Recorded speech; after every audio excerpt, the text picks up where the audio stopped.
through. All you have been empowered by and strengthened by.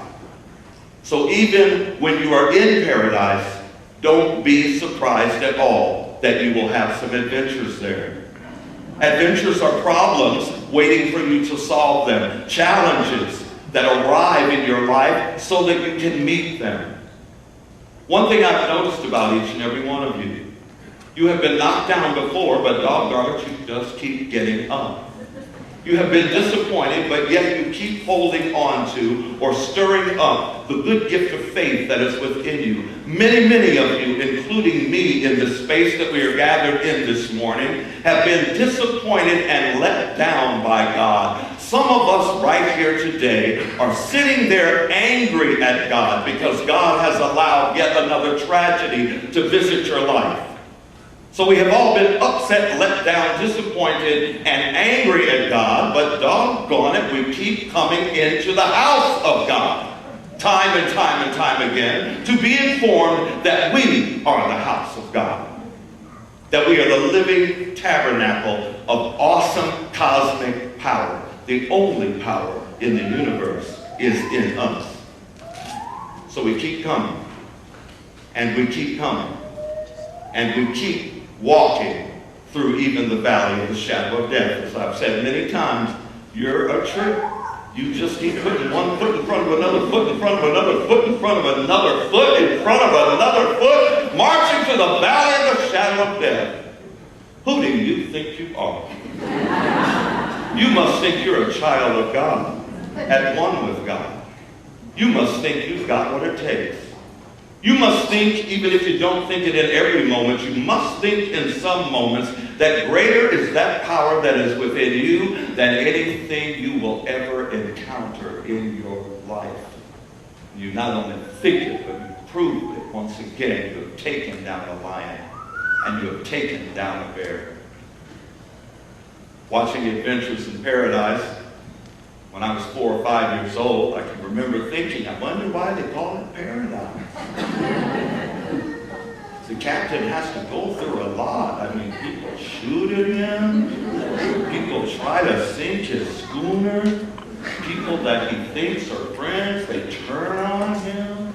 Women that he falls in love with and buy a drink don't even like him. Why do they call this paradise?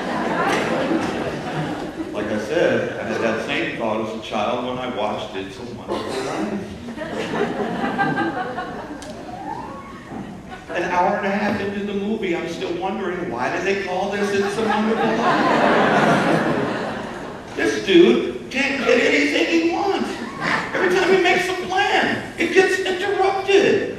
Every time he wants to do something for himself, he gets put in a position where he's got to do something for somebody else. Why do they call it It's a Wonderful Life? You don't find out until the last few minutes of the movie that it is a wonderful life.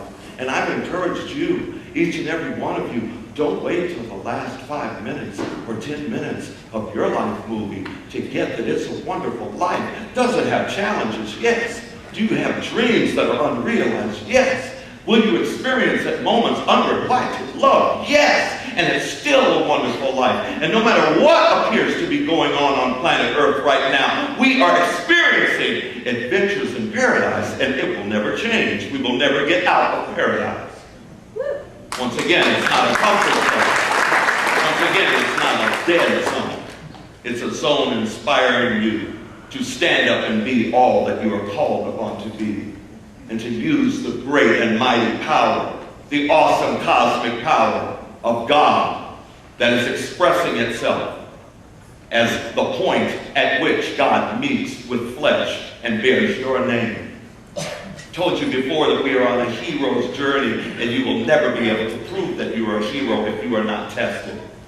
I've said before that every test offers you an opportunity to have a testimony, that every trial offers you an opportunity to experience a triumph. We shouldn't argue when stuff goes on 10 minutes into the movie or 5 minutes into the series, when the bad guys come up on a speedboat and try to sink on TV. Captain Adam doesn't know such a great acting job that we think he's actually maybe this time gonna die. And even though my dad's sitting on the couch next to me and I go, oh Dad, I think he's gonna die this time. And Daddy goes, oh boy, he's the star of the show. They ain't gonna kill him off. You're the star of the show. They ain't gonna kill you off. They ain't proud. They ain't gonna do it. There's more. You have been knocked down, you rascal. You keep getting up. You've been disappointed. You still hold hope. You've had dreams unrealized, more than you can count. But you keep on dreaming. And no matter how hard it has been, no matter how difficult, no matter how many dreams unrealized, no matter how many disappointments, you keep showing up in your life, and your neighbors keep on tuning in to see the upcoming episode of how you will use this mighty power we are stirring up together this morning to make it through the current challenges of the current events in the ongoing unfolding picture of your life of victory. When I was little in the Pentecostal church, they sang a song about paradise, the heavenly paradise. And it said, one of these mornings, it won't be very long, you'll look for me, but I'll be gone. I'm going to a place where I'll have nothing to do but just walk around heaven all day. When I get to heaven, I'm going to sing and shout. Nothing will be able to put me out. My father will be waiting and my mother will be there too. And we'll just walk around heaven all day. And I don't know if it was because I was ADD. But I sat there going, boring.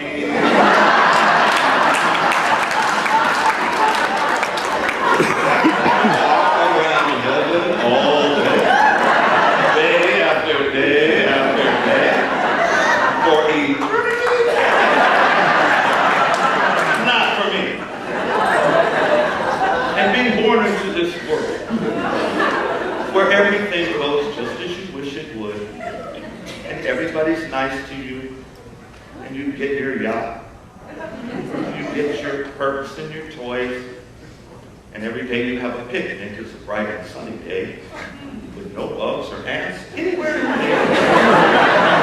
and everybody you like likes you, and they stay with you until you throw them away and get somebody else. All of that boring. Comfort zone is a dead zone. And you and I are always going to have adventures in paradise. Timothy's daughter, Sienna, is now 5 years old, and for the last couple of years, she loves the word adventure. If Sienna takes a trip with her father, or a trip with her mother, or a trip with Nana and Papa, and it's a good trip. They get in the car, and they have great traffic, and they go to New Hampshire, and everything goes just as planned. And she comes back home, and I say, how was your adventure? She goes, it wasn't an adventure. It was just a trip. But if they go to New Hampshire and have a flat tire and change the tire and ask for directions and get lost and then think they're late and something they wanted has been forgotten back in Massachusetts, and I get home, she gets in the door,